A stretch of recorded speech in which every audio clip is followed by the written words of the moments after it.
Good morning. It's Real Magic Review again from the session convention. It's the last day today, so we had the event, which I talked about yesterday, the day of mentalism, and yesterday was the first day of the convention. So I was a bit, well, not worried, worried's the wrong word, more things to worry about, but I struggle yesterday, like I said, with watching card magic in big halls on screens, card magic lectures, because I love card magic and I kind of don't learn that way. So I thought I was going to get a bit bored in the lectures yesterday, but I didn't, and I'll tell you why in a minute. But first of all, I'll just run you through the day very briefly. It was late last night. I am old, therefore I'm having a bit of an existential crisis, or will be having in about half an hour. So let's get on with it. So the Saturday session started off yesterday with Ben Earl. Ben Earl was kind of a surprise guest, and really I haven't seen Ben on stage ever. That's right. No, I haven't seen him on stage ever. I've seen him do close-up and I've done his masterclass and all that, which I love. I love Ben's stuff, as most people do. But what I was surprised at was how funny he was and how good on stage he was and likeable and energetic. And I think the day needed that energy to start with, especially because a lot of people have been up, you know, late the night before. So it's a really good start. And Ben's, obviously his magic was great, but very personable, very likeable and a good start to the day. Andy Gladwin came on and did his talk about Edward Brown. Oh, have I got that right? Hang on.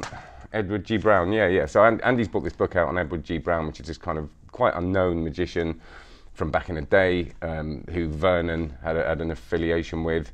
And the story was great, and he's released this book, which looks beautiful, and did this lovely cards across routine from the book, which was really nice to see. Played to a really big room, which is what I really always look for. If I can find a card routine that plays to a big room, and you know, a room of 600-700 people or whatever. So that was great. Josh J came on and demonstrated balance, this new trick that he's got, which a lot of you would have seen. Really beautiful, odd piece of strange, you know, a lovely trick that you could imagine putting straight into parlour. But what I liked about it is he then kind of tipped it. He then told us how it worked and took it down and pulled it apart and gave us the workings on it, which I like that, because someone told me yesterday about this thing where sometimes you buy a trick and it's an expensive trick, but you just can't help buy it. And part of that purchase, I think, is the curiosity. You want to know how it works. Obviously, if you wait and find out someone buys one, you're going to learn how it works. But I think those impulse purchases are based on, oh, that looks so good, I need to know how that's done. Part of it, not all of it. And someone called it yesterday, my friend Martin Alcott called it a curiosity tax. You know, you kind of buy something, find out how it works, sell it on, and the money in between is a curiosity tax that you've paid, which I really liked. But because Josh tipped it all, there's no curiosity tax. So every purchase after that was knowing how the thing worked, which is sign of a kind of, I don't think it's a sign of a good trick, but it's a sign of that you know what you're getting for your money before you get it, and then maybe get disappointed. So that was really good. And you know, Josh, all those people, Josh, Andy, Ben, really good on stage, and a nice energy. Josh has this, you know, when his music came on and he did the trick, brought the energy down really nicely actually, and kind of gave it a bit of rhythm. Ben Hart then after that did this beautiful fan and egg trick, which was, I'm so glad I saw it, because I heard it on the Magician's podcast being described, and I don't get up to Edinburgh and stuff, so I was gutted that I didn't see it, and to see it yesterday was just really stunning. And then he told us how to do that and the work that goes into that. So and Ben is brilliant on stage again, very charismatic, very likable, and clearly knows what he's doing, as does everybody, which is good, which you think would be always the case at a convention, but sometimes isn't. What do we have next? So Jason Ledani I reviewed Jason's book Game Changer on Real Magic Review a couple of reviews ago, and I'd never seen him perform the stuff, so that was a real joy. But what was really, really nice, I hadn't seen Jason's DVDs, which is, I can't remember that, Confident Deceptions, is it? Yeah. So I hadn't seen him perform really, other than a little bit online, and his lecture was great, really funny, really funny. His explanations were really funny. He's got a really good comic timing. His scripting's great. His character's great. And I know a lot of people give him a hard time about being this sort of cocky, arrogant character, but that is clearly a character, and works really, really well for him. So I thought that lecture was an absolute joy, and I stand by that book. You know, to see the stuff performed and see how it plays is great. So after that, it was okay. So we had Hide Kimoto. I think I got that right. Hide Kimoto did very beautiful coin magic. You know, the sort of Japanese. I'm a big fan of Ponta the Smith, so I love that kind of really convincing, really beautiful, flowy coin magic. I didn't watch the whole lecture. For me, something about the big room, and it didn't really work for me on that scale. And again, like I said, yes, I was at the back of the room, so it was my fault. I went in late, sort of. So it was either stunning magician, but lecture-wise, I kind of felt like I wanted to see that in a little room. And of course, Danny Dortiz. Again, you know, who doesn't love Danny Dortiz's magic?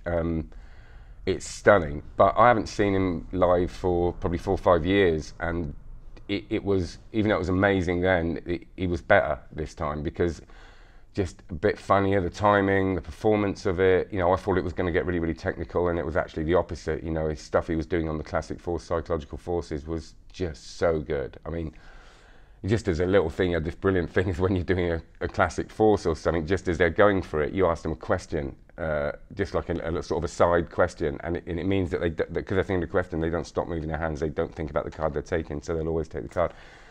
That's destroyed what he actually did say, but what I'm saying is that it was all stuff like that. It wasn't this kind of, you know, count down 5 cards, 6 cards for an hour and a half. It was a stunning lecture, really entertaining, and if you ever get a chance to see him, I'm gutted I missed his masterclass the other day. But there you go. And Ben Seidman, yeah, didn't know who he was. Saw Ben Seidman. He's a really solid mentalist from the USA, I think.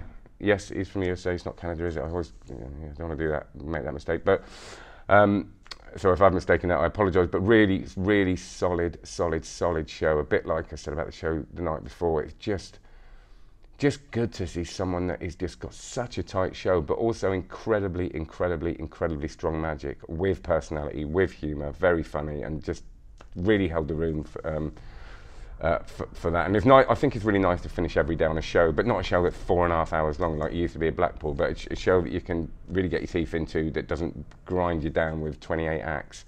And then everybody goes into the bar and gets hammered it with a smile on their face. So really good. Saw some lovely magic in the bar last night. Really lovely to catch up with people. Like Dynamo turned up, which is always nice for a lot of people. And there was just a lovely buzz last night. Very friendly, but not too intense.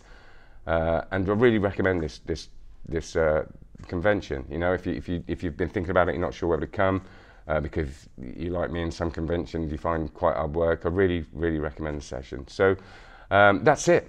There's my ramble. Hope that was informative, and I might do another one tomorrow morning. It might be a bit later, because obviously it's takedown day today, and it's dealer day, so I'm no doubt going to go and spend money on loads of stuff, but hopefully I can review. So check into the Real Magic review site and see what we get from the convention, and I'll be showing you the products next week. Oh, I just want to mention something actually, and this isn't an affiliated thing, I haven't paid you this, I haven't even got a copy of the trick, but there's this Polish poker, right? It's a trick I saw last night, and I'm not really one for being shown card tricks in the bar at 2 o'clock in the morning. I like it for a bit, but then I just want to sit down and talk nonsense with people. But Christian showed me this Polish poker from Michał, now I apologise Michał for this, but Koszałek, I think that's his surname. Michał Koszałek is, all right, no worries, sorry, is come up with this thing, Polish poker, which is Card Shark. Christian from Card Shark is demming and selling here, and it's a great, really great, when I heard about it, it was like a poker thing, way of showing 5 cards. You've got the cards in your hand, right, that have been chosen out the deck randomly. They touch 5 cards, you pull them out the deck, you've got them in your hand, they name any poker hand, you spread the cards, and that poker hand is named. So it's 2 of a kind, full house, whatever.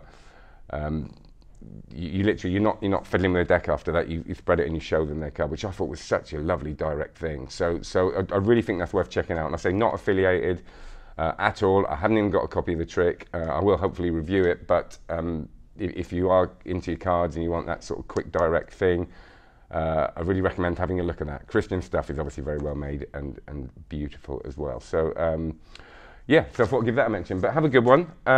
Thanks very much. Please do like and subscribe, and yeah, and I hope to see you at the session next year, or if you're watching this and you're here, come and say hi. Cheers.